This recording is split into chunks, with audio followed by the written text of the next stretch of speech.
Praise the Lord. Welcome to God's plan channel.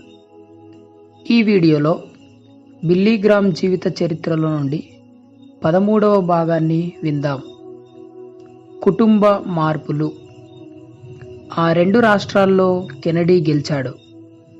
ఆ మరుసటి ఉదయం బిల్లీ విలపించాడు. న్యూయార్క్, పెన్సిల్వేనియా రాష్ట్రాలను 1952లోనూ 1956లోనూ ఐక్ అతి కష్టం మీద గెలిచాడు. 1960లో ఓడిపోయాడు. కానీ విలపించేందుకు బిల్లీకి ఇప్పుడు సమయం లేదు. 2 వారాల్లోనే అతడు కెనడీతో ఫ్లోరిడాలో గోల్ఫ్ ఆడేందుకు ఆహ్వానించబడ్డాడు. అయితే కెనడీకి జాన్ అనే కుమారుడు పుట్టినందున ఇది ఆలస్యమైంది. జనవరి మాసంలో అమెరికాకు అధ్యక్షునిగా ఎన్నికైన కెనడీతో బిల్లీ గోల్ఫ్ ఆడేందుకు కలిశాడు. ఆ సాయంత్రం కెనడీ ఒక విలేకరుల సమావేశాన్ని ఏర్పాటు చేసి మత సంబంధమైన సమస్యలను గూర్చి మాట్లాడవలసిందిగా బిల్లీని కోరాడు. తనకు కెనడీకి మధ్య జరిగిన గోల్ఫ్ ఆట ప్రొటెస్టెంట్లకు క్యాథలికులకు మధ్య సమన్వయం కుదిర్చిందని, ఇక మీదట మతం మనుషుల మధ్యలో ఒక సమస్య కాబోదని విలేకరుల సమావేశంలో బిల్లీ మాట్లాడాడు. కెనడీ చాలా తెలివైనవాడు. బిల్లీ కేవలం రాజకీయాన్ని ఇష్టపడ్డాడంతే. కానీ కెనడీ కుటుంబం రాజకీయాల్లో జీవిస్తోంది. కెనడీ చుట్టూ ఉన్న ప్రతి ఒక్కరూ రాజకీయాల్లో తిని త్రాగి అందులోనే నిద్రిస్తున్నారు. ఇతడొక అసాధారణమైన రాజకీయవేత్త. మియామిలో 3 రోజుల బహిరంగ సభ, వేరే నగరాల్లో ఉజ్జీవ సభలు జరుపుతూ బిల్లీ ఫ్లోరిడాలో 4 నెలలు గడిపాడు. వసంత ఋతువులో కళాశాల విద్యార్థులతో మాట్లాడేందుకు బిల్లీని మేయర్ పోర్ట్ లాడర్ డేల్స్ ఆహ్వానించాడు. విద్యార్థుల మధ్యలో బిల్లీ గతంలో చాలా సమర్థవంతంగా పనిచేశాడు. తన వర్తమానాలను హేళన చేస్తూ వచ్చిన ఇంగ్లాండ్, ఏల్ విద్యార్థులను అతడు వంచగలిగాడు. మేయర్ ఆహ్వానాన్ని బిల్లీ అంగీకరించాడు. మీరు దేన్ని విశ్వసిస్తారు? సముద్ర తీరంలో ఉల్లాసంగా ఉన్న కొన్ని వేల మందితో కూడిన గుంపును ఉద్దేశించి బిల్లీ ప్రశ్నించాడు. శృంగారాన్ని మూకుమ్ముడిగా సమాధానమిచ్చిందా సమూహం. అవును, శృంగారం చాలా ప్రాముఖ్యమైందే. అదే లేకుండా ఉంటే మనం ఈనాడు ఇక్కడ ఉండేవాళ్ళమే కాదు, బిల్లీ సమాధానమిచ్చాడు.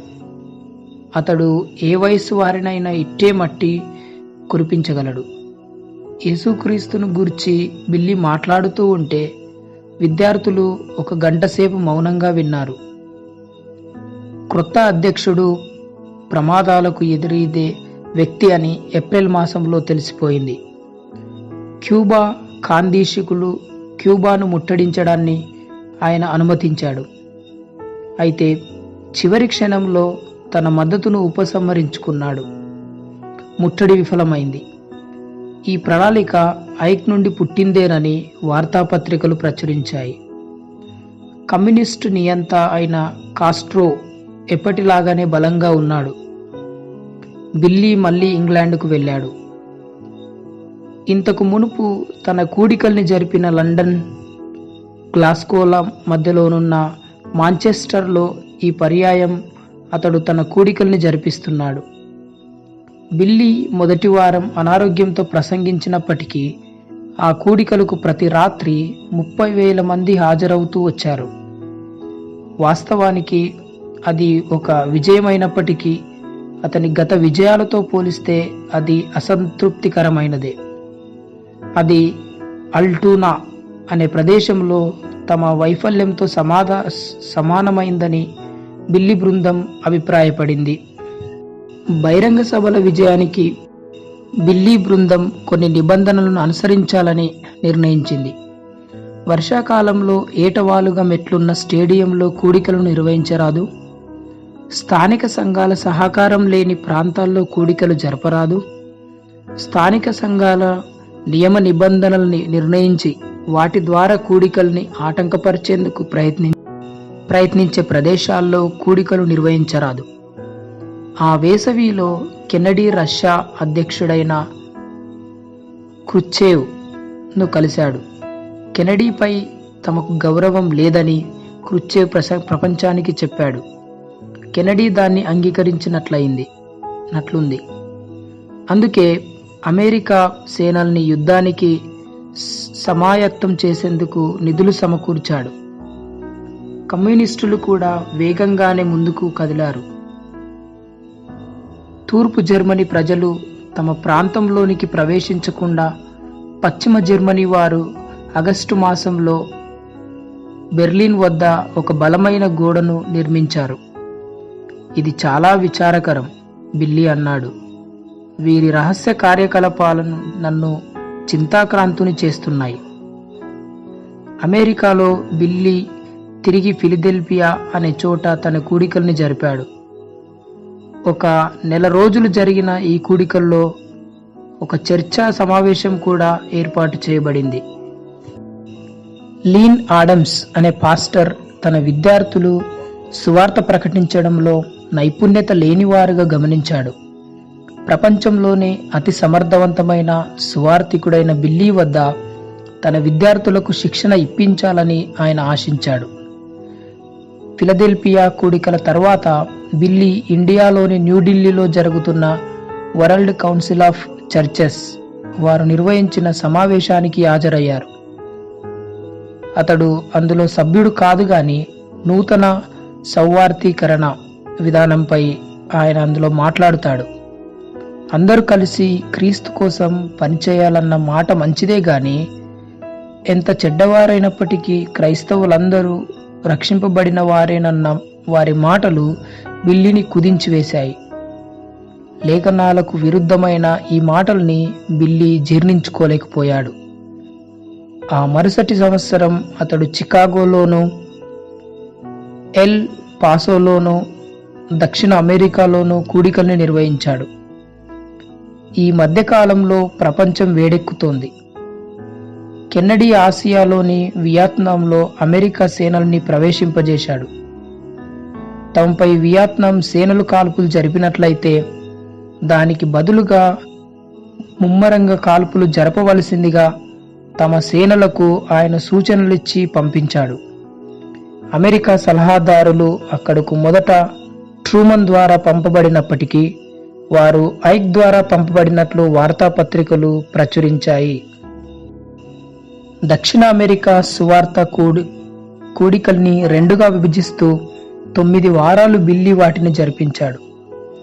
క్యాథలిక్ ప్రాంతాలైన Colombia, Venezuela, Paraguay, Uruguay, Chile, Argentina, బ్రెజిల్లో బిల్లీ కూడికలు నిర్వహించాడు. వెనిజులాలో తప్ప మిగతా అన్ని చోట్ల తక్కువ మంది హాజరయ్యారు గాని వారు చాలా ఆసక్తి చూపించారు. కొన్నిసార్లు కూడికలకు హాజరవ్వడం కన్నా కూడికలను వ్యతిరేకించడం ఎక్కువగా కనిపిస్తూ వచ్చింది. ఈ కూడికల్లో మనమేమైనా సాధించగలమా? బృందంలోని ఓ వ్యక్తి అడిగాడు. క్రీస్తు వద్దకు రమ్మని మనమిచ్చే పిలుపుకు వీరిప్పుడు స్పందిస్తారని నాకు నమ్మకం ఉంది. కానీ దాన్ని మనం చాలా జాగ్రత్తగా చేయాలి. ఎందుకంటే అధికారులు బలంగా వ్యతిరేకిస్తున్నారు. చికాగోలోని మ్యాక్రోమిక్ ప్లేస్లో జరిగిన కూడికల్లో ప్రతి రాత్రి 40,000 మంది హాజరవుతూ వచ్చారు. ఆఖరి రాత్రి సోల్జర్ ఫీల్డ్లో జరిగిన కూడికల్లో 1,16,000 మంది హాజరయ్యారు. అమెరికాలో జరిగిన కూడికల్లో హాజరైన వారి సంఖ్యలో ఇది ఎక్కువ. రక్షణ కోసం బిల్లీ పిలుపునిచ్చినప్పుడు చాలామంది ముందుకొచ్చారు. ఆ తర్వాత వేల కొలది ఉత్తరాలు అక్కడ నుండి బిల్లీకి వచ్చాయి.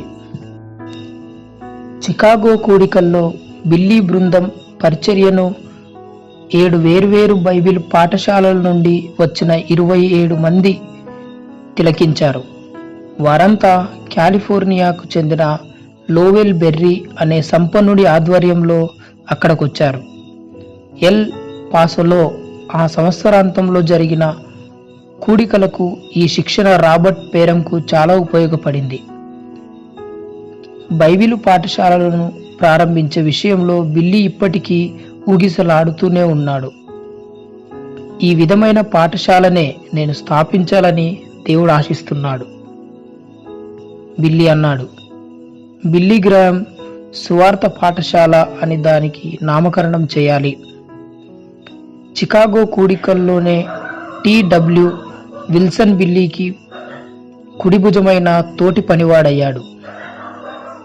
ఏ పనైనా తన బృందంలోని అందరికన్నా గ్రేడీ సహోదరుడైన ఇతడు చాలా త్వరగా చేయగలడు. టి.డబ్ల్యూ. విల్సన్ సామర్థ్యతను, ఏకాగ్రతను తెలిపే ఒక సంఘటన చాలా తమాషాగా ఉంటుంది. విల్సన్ కారు నడుపుతూ ఉన్న ఒక సందర్భంలో బిల్లీ వెనుక సీట్లో పడుకొని నిద్రపోతున్నాడు. కారులో ఇంధనం నిలుపుకునేందుకు ఒక చోట విల్సన్ కారు ఆపినప్పుడు బిల్లీ క్రిందకు దిగి టాయిలెట్ కోసం ప్రక్కకు పోయాడు. బిల్లీ తిరిగి కారు వద్దకు వచ్చినప్పుడు ఆ కారు అక్కడ లేదు. బిల్లీ లేకుండానే విల్సన్ కారు నడుపుకుంటూ వెళ్ళిపోయాడు. చాలా గంటలు అలా నడుపుకుంటూ వెళ్ళిన తర్వాత బిల్లీ వెనుక సీట్లో లేనట్టు కనుగొని గట్టిగా ఇలా అరిచాడు, ఓ ప్రభువా, బిల్లీ ఎత్తబడ్డాడు, నేను ఎత్తబడకుండా విడువబడ్డాను. 1962 ఆగస్టులో బిల్లీ తండ్రి చనిపోయాడు. చాలా సంవత్సరాలుగా అతడు అనేక వ్యాధులకు గురవుతూ బలహీనమవుతున్నాడు. అతడు ప్రశాంతంగా తన డాక్టర్తో మాట్లాడుతూ మరణించాడు. ఆయనకు 74 ఏళ్ళు. అతడు బిల్లీ ఉజ్జీవ కూడికలకు చాలా అరుదుగా హాజరవుతూ వచ్చాడు. ఆయనకు ప్రయాణం ఇష్టం లేదని, విద్యావంతుల మధ్యలో ఉండటానికి ఆయన ఇష్టపడని బిల్లీకి తెలుసు. తన సువార్త ప్రకటించాలని ఆయనకు బలమైన కోరిక ఉండేది. బిల్లీ తన కోరిక తీర్చినట్టుగా మరణించక మునుపు ఆయన బిల్లీతో అన్నాడు. బిల్లీ తండ్రి మెల్లమెల్లగా సంపదను ఆర్జించాడు. ఆయన పాడి పరిశ్రమ చాలా లాభదాయకంగా ఉండేది. 1959 వరకు దాన్ని మెల్విన్ నడుపుతూ వచ్చాడు. ఆ తర్వాత మెల్విన్ తన పాడి పరిశ్రమతో దక్షిణ దిశగా వెళ్ళాడు. ఫ్రాంక్ స్థలంలో ఇప్పుడు కార్యాలయ భవనాలు వెలిశాయి. స్విట్జర్లాండ్లో తమకు ఆతిథ్యమిచ్చిన ఆరా చివిట్జియాన్ కుమారుడైన స్టీఫెన్ నుండి సెప్టెంబర్లో బిల్లీ రూత్లకు ఒక ఉత్తరం వచ్చింది. జిజీని తనకిచ్చి వివాహం చేయమని అతడు ఆ ఉత్తరంలో వారిని కోరాడు. అతడు సైకాలజీ చదువుతున్న మంచి యవనస్తుడు. గ్రేహం దంపతులు పెద్దగా ఆశ్చర్యపడలేదు. స్విట్జర్లాండ్లో వారున్నప్పుడు జిజీ పట్ల స్టీఫెన్ ఆసక్తి కనపరచడం వారు గమనించారు. మనకు అలాంటి అల్లులు రావాలని నేను చాలాసార్లు దేవుణ్ణి ప్రార్థించాను, రూత్తో బిల్లీ అన్నాడు. రూత్ కూడా ఈ విషయంలో ఆసక్తి కనపరచడం బిల్లీ గమనించాడు. కానీ జిజీ మనసులో ఏముందో ఎవరికి తెలుసు? బిల్లీ తండ్రి ఆ నెలలోనే చనిపోయాడు. అదే సమయంలో రష్యా సాంకేతిక నిపుణులు క్యూబాలోనికి మిస్సైలు తెస్తున్నారని, అయితే అవి క్యూబా రక్షణ కోసమే వారు వాటిని తెస్తున్నారని కెన్నడీ ప్రకటించాడు. అయితే బిల్లీ ఇంకా అనేక మంది అమెరికన్లు ఈ విషయాన్ని అనుమానించారు. అక్టోబర్ నెల కల్లా క్యూబాలో పరిస్థితి చాలా తీవ్రతమైంది. వాస్తవానికి రష్యన్లు క్యూబాలో చేర్చిన మిస్సైలు అమెరికాపై గురిపెట్టారు. అవి ప్రమాదకరమైన యుద్ధ అణుబాంబులు. కెన్నడీ క్యూబాను తన యుద్ధ నౌకలతో దిగ్బంధించి రష్యన్ల మిస్సైళ్లను అక్కడి నుండి తొలగించమని హుకుం జారీ చేశాడు. రష్యాకు ప్రక్కనున్న టర్కీ నుండి అమెరికా తన మిస్సైళ్లను తొలగించినట్లయితే తప్పక తాను కూడా క్యూబా నుండి తన మిస్సైళ్లను తొలగిస్తానని క్రుచ్చేవ్ జవాబిచ్చాడు. అందుకు కెన్నడీ అంగీకరించలేదు. అయితే రష్యా ప్రతిస్పందన కోసం అమెరికా ఆసక్తిగా వేచి చూచింది. చివరికి రష్యా తత్తరపాటుకు గురై క్యూబా నుండి తన మిస్సైళ్లను తొలగించింది. ఐక్తో కమ్యూనిస్టులు ఈ విధమైన ప్రయోగాలను చేసి ఉండేవాళ్ళు కాదు. బిల్లీ గునిగాడు. ఐక్కు బదులుగా నిక్సన్ గురించి తానెందుకు అలా ఆలోచించలేదని అతడు ఆశ్చర్యపడ్డాడు. నవంబర్లో బిల్లీ ఎల్ పాసోలా కూడికలు జరిపి తన స్వగృహమైన లిటిల్ పైనీ కోవ్కు తిరిగి వచ్చాడు. క్రిస్మస్ కల్లా వీటన్ కళాశాల నుండి జిజి ఇంటికి వచ్చింది. స్టీఫెన్ కూడా సమయానికి అక్కడికి వచ్చాడు. బిల్లీ తన ఫ్రాన్స్ మరియు పశ్చిమ జర్మనీ కూడికల్లో ఉన్న సమయంలో జిజి స్టీఫెన్లు తమ వివాహం విషయమై సంప్రదింపులు జరుపుకుంటూ వచ్చారు. 1963 మే నెలలో వారి వివాహం జరిగింది. 1963 రెండవ భాగంలో లాస్ ఏంజల్స్లో బిల్లీ కూడికల్ని నిర్వహించాడు. ఆ కూడికల్లో చివరి రోజున 1,30,000 మంది హాజరయ్యారు. Billy Graham school of evangelism అద్భుతంగా జరుగుతుంది. 100 మంది అందుబాటులో పగటిపూట శిక్షణ పొందుతున్నారు. రాత్రిళ్ళు వారు సువార్త కూడికల్లో పాల్గొంటున్నారు. ఈ సంస్థ లోవెల్ బెర్రీ ద్వారా ఆర్థిక సహాయం పొందుతుంది. బిల్లీకి అవసరమైనంత కాలం తాను ఆ సంస్థకు ఆర్థిక సహాయాన్ని అందిస్తూనే ఉంటానని లోవెల్ బెర్రీ అన్నాడు. తాను చనిపోయాక కూడా ఆ సంస్థ నిర్వహణ కొనసాగించేందుకుగాను బెర్రీ ఒక నిధిని కూడా ఏర్పాటు చేశాడు. 1963 అంతా జాతుల మధ్య పోట్లాటలతోనూ అలజడులతోనూ కొనసాగింది. అమెరికా అంతటా నల్లజాతి వారు తెల్లవారి పాఠశాలలో ప్రవేశిస్తూనూ నిరసనలు తెలియజేస్తూనూ జైళ్లకు వెళుతూనూ ఉన్నారు. నల్లజాతి వారి ప్రయత్నాలను బిల్లీ బలపరిచాడు. అయితే అన్ని వైపుల నుండి అతడు విమర్శను ఎదుర్కోవాల్సి వచ్చింది. అతడు అతి వేగంగా వెళుతున్నాడని కొందరంటే అతడు చాలా మెల్లగా వెళుతున్నాడని కొందరన్నారు. కానీ 1963 నవంబర్ జరిగిన సంఘటన బిల్లీని నిశ్చేష్టుని చేసింది. ప్రెసిడెంట్ కెనడీపై డల్లాస్లో ఎవరో కాల్పులు జరిపారు. ఎవరో గట్టిగా కేక వేశారు. ఖచ్చితంగా అలా జరగకూడదు బిల్లీ అన్నాడు. టి.డబ్ల్యూ. విల్సన్తో కలిసి బిల్లీ తమ రేడియో కేంద్రానికి పరిగెత్తారు. దేశమంతా రేడియోలు వింటూను టెలివిజన్లు చూస్తూను భయభ్రాంతులతో ఉంది. President Kennedy, Texas governor John కన్నలీలు కాల్పులకు గురయ్యారు. వారిని వెంటనే ఆసుపత్రికి తరలించాలి. బిల్లీ రేడియో స్టేషన్ నుండి మాట్లాడడం ప్రారంభించాడు. అతడు శ్రోతలను ధైర్యపరచడానికి ప్రయత్నిస్తున్నాడు. ఏం జరుగుతుందో ఖచ్చితంగా తెలియడం లేదు. టి.డబ్ల్యూ. విల్సన్ రేడియో కేంద్రం బయట గల నోటీసు బోర్డుపై ఒక కాగితం అంటించాడు. ప్రెసిడెంట్ కెనడీ చనిపోయాడు.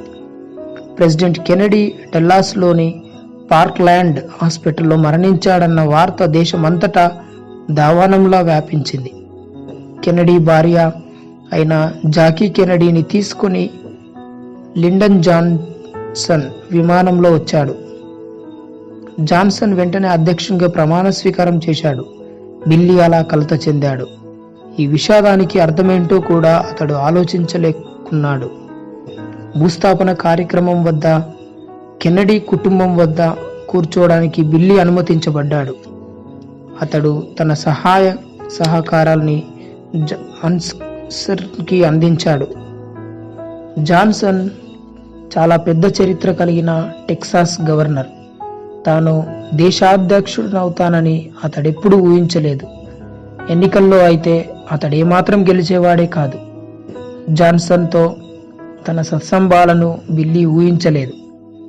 ఒక వారంలో బిల్లీ వైట్ హౌస్కు ఆహ్వానించబడ్డాడు. జాన్సన్తో తన కలయిక 15 నిమిషాలు మాత్రమేనని తెలుసుకొని బిల్లీ ఆశ్చర్యపడలేదు.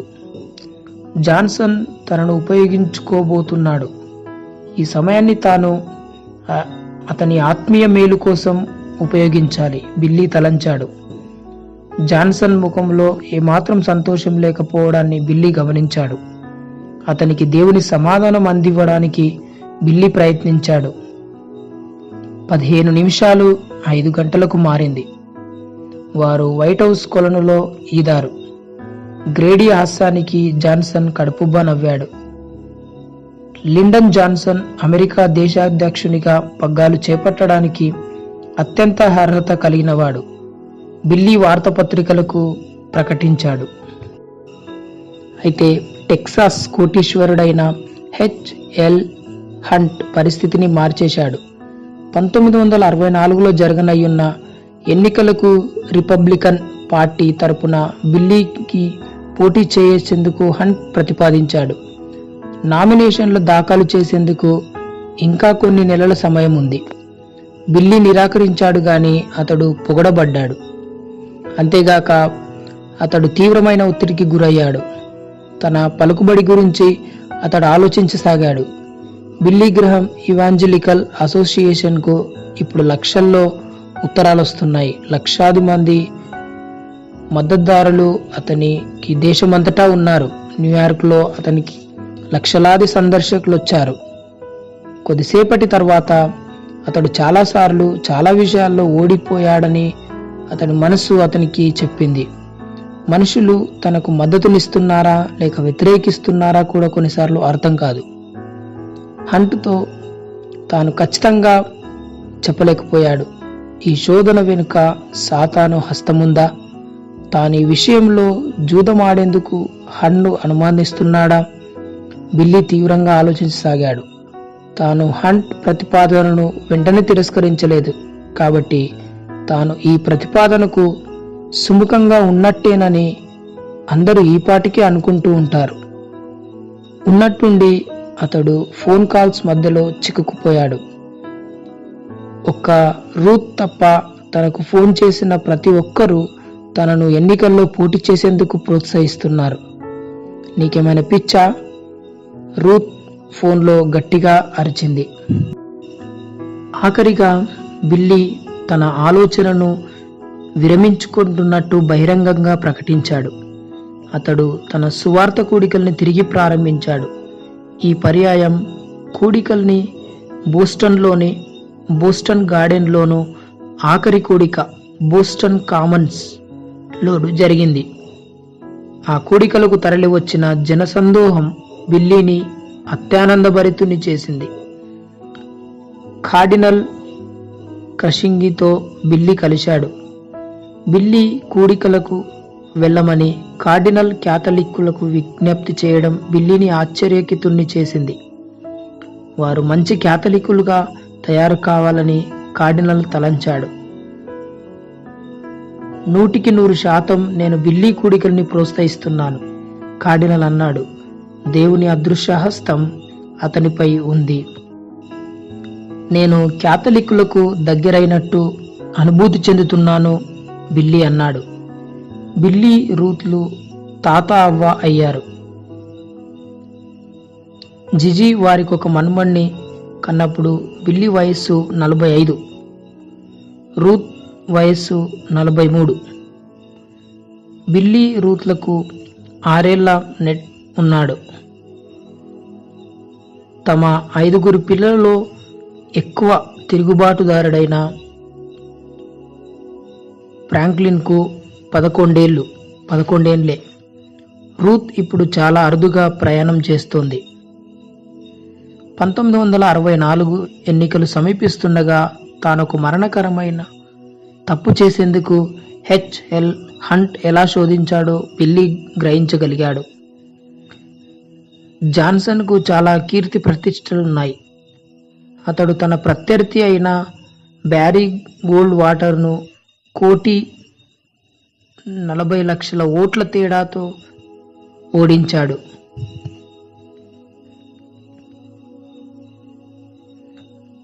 జాతి వివక్షకు విరోధంగా జాన్సన్ తీసుకున్న కొన్ని నిర్ణయాలకు లోపలి దక్షిణ ప్రాంతంలో అతనికి విరోధంగాను, గోల్డ్ వాటర్కు అనుకూలంగాను ఓట్లు పడ్డాయి. 1965లో బిల్లీ హవాయిలో కూడికలు ప్రారంభించాడు. ఆ తర్వాత అతడు కోపెన్ హ్యాగెన్లోను, డెన్వర్లోను కూడికల్ని జరిపాడు.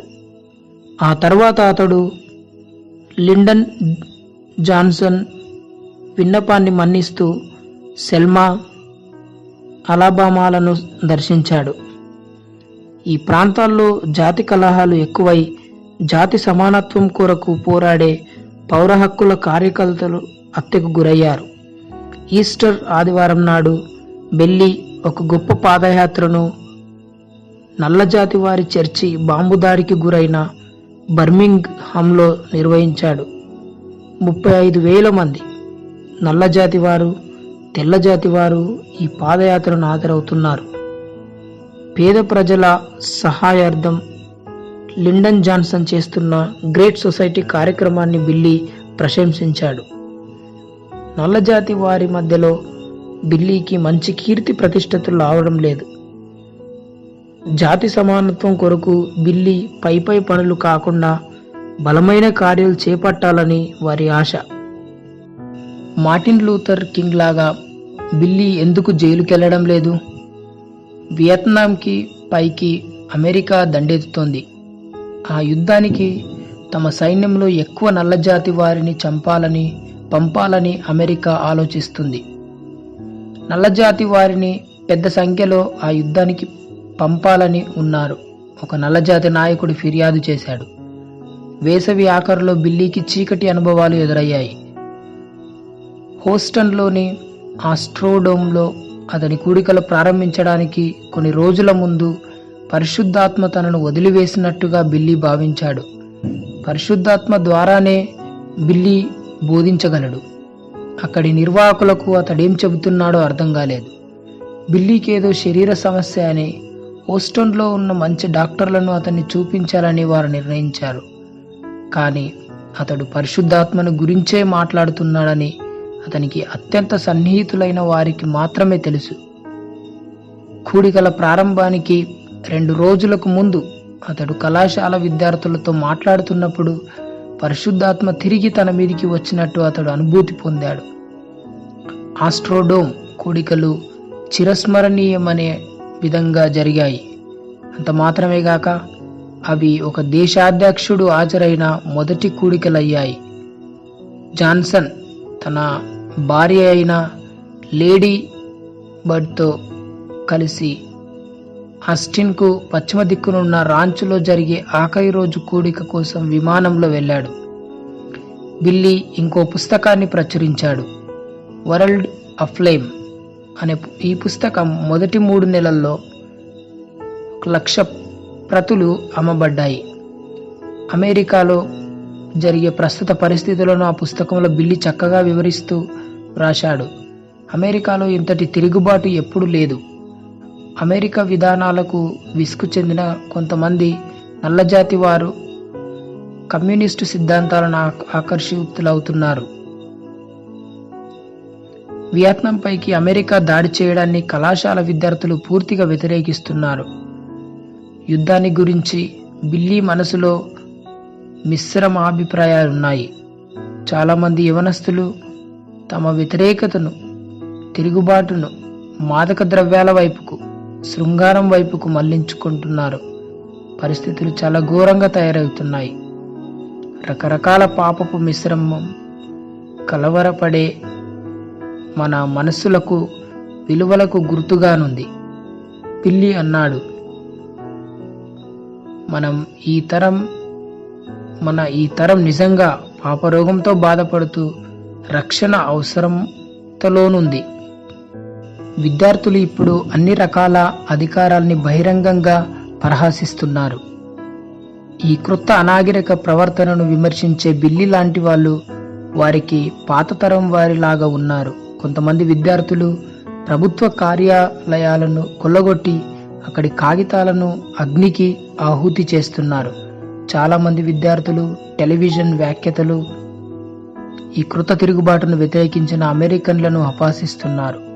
వారికి జాన్ వేన్ ఒక నాజీలాగా ఉన్నాడు. అతనికి జాబ్ హోప్ అనే హాస్య నటుడు తోడయ్యాడు. హఠాత్తుగా వచ్చిన ఈ అసహ్యకరమైన మలుపుకు బిల్లీతో పాటు చాలామంది పెద్దలు విపరీతంగా ఆశ్చర్యపడసాగారు. 1966లో బిల్లీ ఇంగ్లాండ్కు వెళ్ళినప్పుడు అక్కడ ఇంకా చాలా విషయాల్ని అతడు చూశాడు. అమెరికాలో కంటే ఇక్కడి విషయాలు ఇంకా ఘోరంగా ఉన్నాయి. కుళ్ళు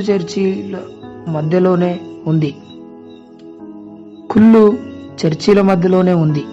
ప్రఖ్యాతిగాంచిన మత బోధకులకు ఇక సువార్త సత్యాలు మృంగపడటం లేదు. అవి ప్రస్తుత సాంఘిక అవసరాలకు ఏమాత్రం తీర్చలేకపోతున్నాయని వారు వాదిస్తున్నారు. నరకానికి వెళ్ళడం అనే మాట వారికి చాలా కఠినంగా ఉంది.